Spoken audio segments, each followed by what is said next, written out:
Hello and welcome back to the next part of our Bible study series in the book of Exodus. We've arrived at chapter 37. We've heard how Moses instructs the people and they create this tabernacle, the dwelling place of God, which is later referred to in John 1:14 as the moment when Jesus becomes the very place where God chooses to make his tent among us. Well, that's foreshadowed here in the book of Exodus. But within that tent there are other very specific things which God instructs Moses to create. And here in chapter 37 he is instructing Bezalel to make the Ark of the Testimony. Remember this word testimony, eduth in Hebrew, which the NRSV translates covenant, is really about the ways in which the people can be reassured of God's promises, his loving kindness, his faithfulness, and the truth which he reveals. And we will see how that is about guaranteeing the knowledge of the presence of God amongst the people. And now it makes sense, for example, when in Acts 2:32, Peter says, all of us are witnesses to the resurrection. And this idea of witness becomes very important in the New Testament. The Greek word is a martyr, and for the early church, martyrs who witnessed to the love of God even in their death became very important. But this sense of witness arrives here in the book of Exodus as Moses receives the witness, the guarantee, the reassurance, the encouragement that we have proof, that we have testimony, that we have ways that we can encourage others to recognise, to acknowledge, and to give thanks for the presence of God in and amongst the community. And so that is why this creation of the tabernacle, this creation of the ark, which will hold the testimony, the witness, is so important for the Israelite people, because they will carry that with them as the reminder that God is with them. But it's also so important for us because we are that ark. We are that carrier of the witness which we can offer, because we can be reassured of the presence of God with us through the ways in which Jesus offers to remind us of that presence through the sacrament of the remembrance of his sacrifice, which is the Eucharist, through the gift of the Holy Spirit, which allows us to be aware of God's will and action in the world. We are witnesses, but here we read in the book of Exodus as to how Moses and his acts have witnessed to the ways of God. So Moses instructs Bezalel and the people of Israel to create this ark, this resting place, this thing which will carry and hold and bear these testimonies, tablets of the witness, the covenant, NRSV, of God. And already we see how this testimony is countering some of the things which the Israelites have used for their own idolatry, their own sinfulness before.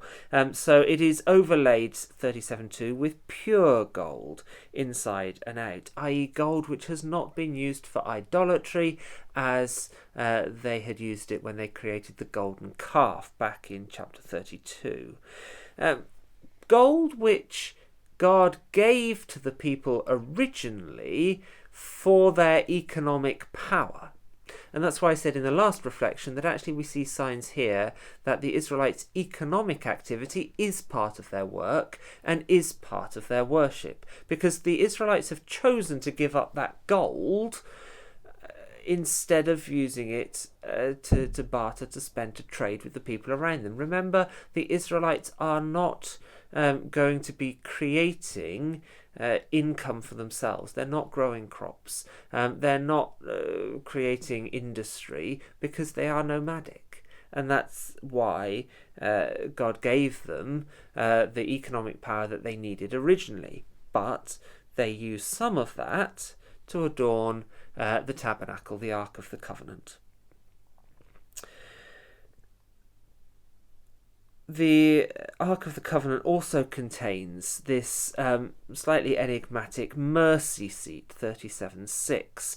Now that word sort of just means a covering. It also has connotations as a place of sacrifice, a place of atonement, a place of reconciliation. The word is hilasterion, a place of the atoning sacrifice, and that word atoning sacrifice comes up in relation to Jesus throughout the letters of the New Testament. I do sort of wonder too if this is what 1 Corinthians 11:15 refers to, although it's a different word, when Paul is talking about coverings and our hair as a covering. Just this idea that actually there is something which seals and guarantees that the presence of God, which is within it, is for our reconciliation and not for our condemnation. And that is absolutely what Jesus is for. The tabernacle is also a place where 37:10 onwards there's other activity going on. We've got the pure gold again, but we've also got dishes, vessels for food and for drink, which will be poured out in God's favour too. And notice how back when we encountered the golden calf, food and drink were moments of idolatry too, and so the Israelites offer that, they give that up, they sacrifice that too, in recognition of the fact that their pleasure, their delight, their joy, their blessing comes from God and not from the food and drink in and of itself. Remember, they've also been taught that eating and drinking is part of their worship in the Passover meal that they shared, so they should already be aware of that. But I think this is a moment of atonement for the Israelites, to remind them to give up, as we do in moments of our liturgy through for example, Lenten disciplines or seasonal disciplines, for a moment, not because food and drink are bad in and of themselves, but because we should offer those to God as part of the work of the church, as with other things. 37:7, notice that light is also a symbol of presence, which is true throughout the Gospels, that Jesus identifies with being the light of the world, and that's introduced even in the prologue to John's Gospel, John 1, 4-5. The light that comes into the world, well, that's already foreshadowed here in chapter 37, when we have these lampstands, the light as a symbol of the presence of God. I'm also interested how those lampstands have a lot of floral imagery. Notice they're created with cups and calyxes and petals and blossom. So when we talk in the church about flourishing, and I know that's a word which can be challenging to some people because we're not quite sure exactly what it means, and in the church we have started to use it almost as a term of judgment. Are we flourishing? What does that really mean? But actually, to flourish, to flower, to blossom, that idea is here in the creation of the Ark of the witness of God's love, here in chapter 37 of the book of Exodus. And who did that flourishing? Who created that flourishing? Who made that flourishing? He did. Bezalel did. He nurtured the flourishing. So when, again, in the church we say we should encourage flourishing in the communities which we serve, that activity is seen here in the book of Exodus too. It's okay to say that we encourage and nurture flourishing.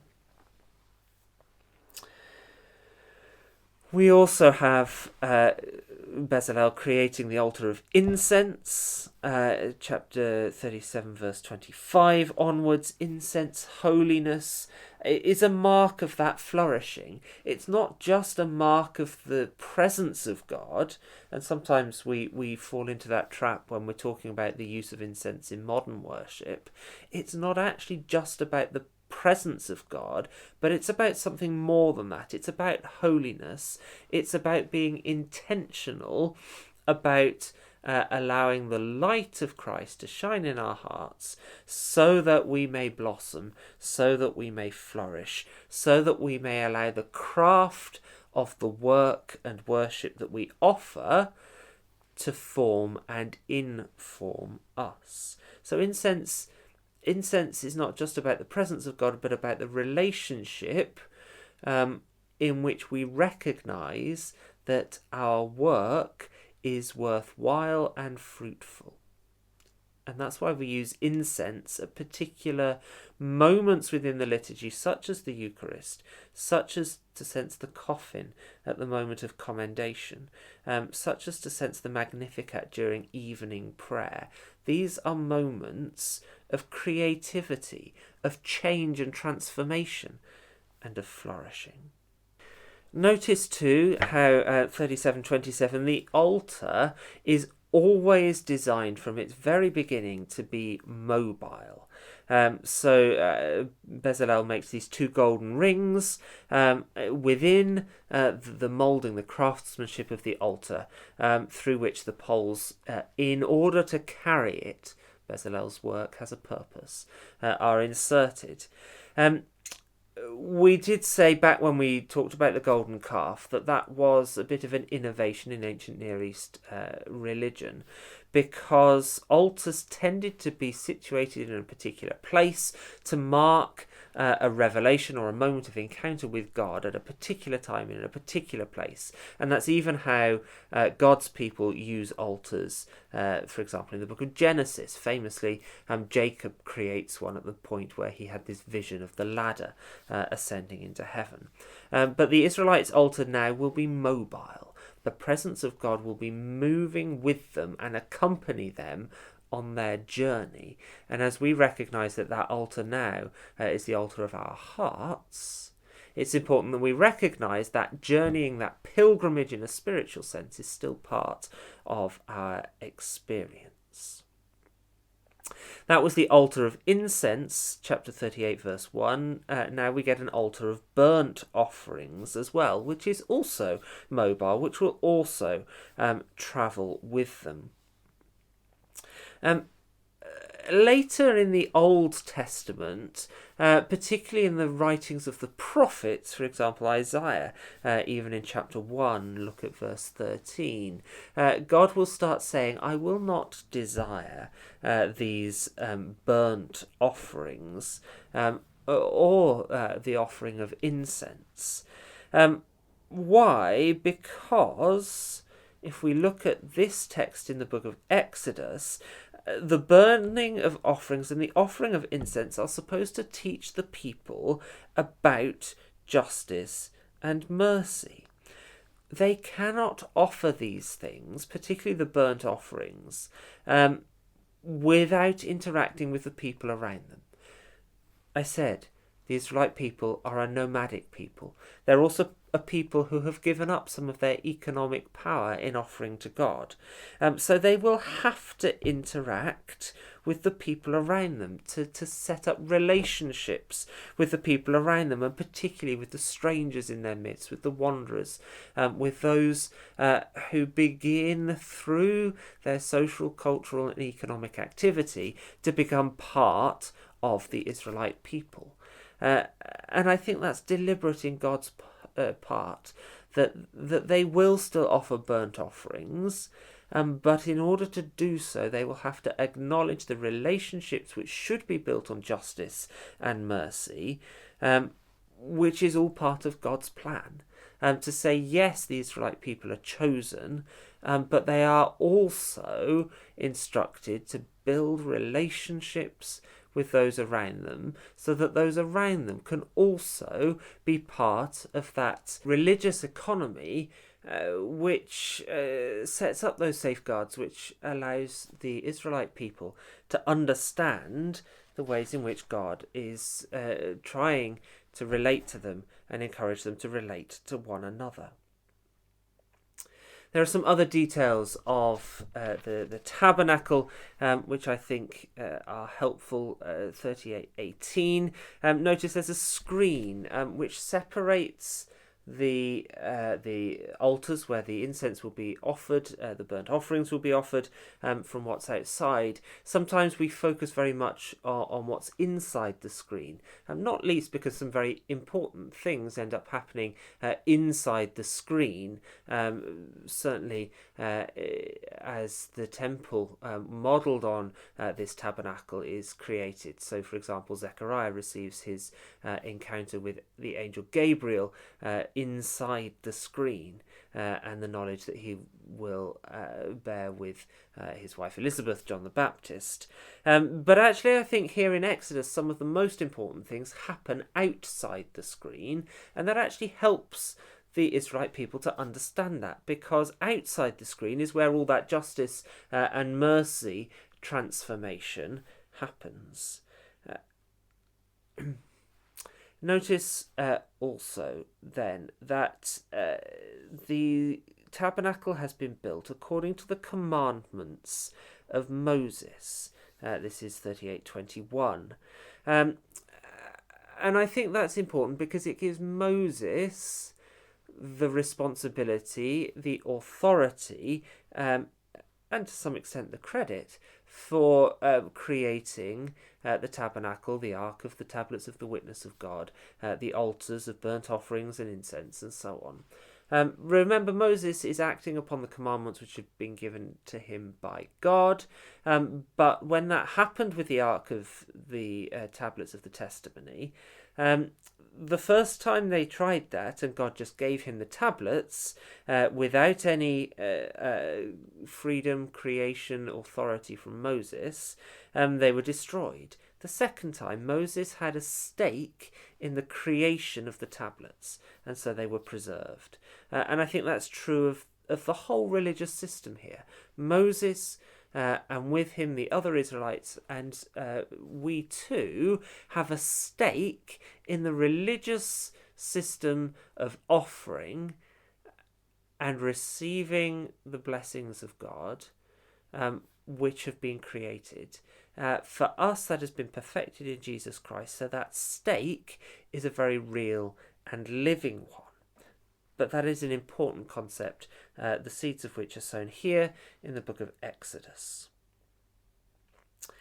What has Moses created? He's created that dwelling place, tabernacle of God, which is a costly process. And the last thing to say about the economic activity which the Israelites have offered to God is that it's counted up here in very real terms, in shekels, in weights and measures. Why? To demonstrate what economic power the Israelites could have had with that. But actually the real power comes with dealing with their neighbours with justice and mercy, as we said before.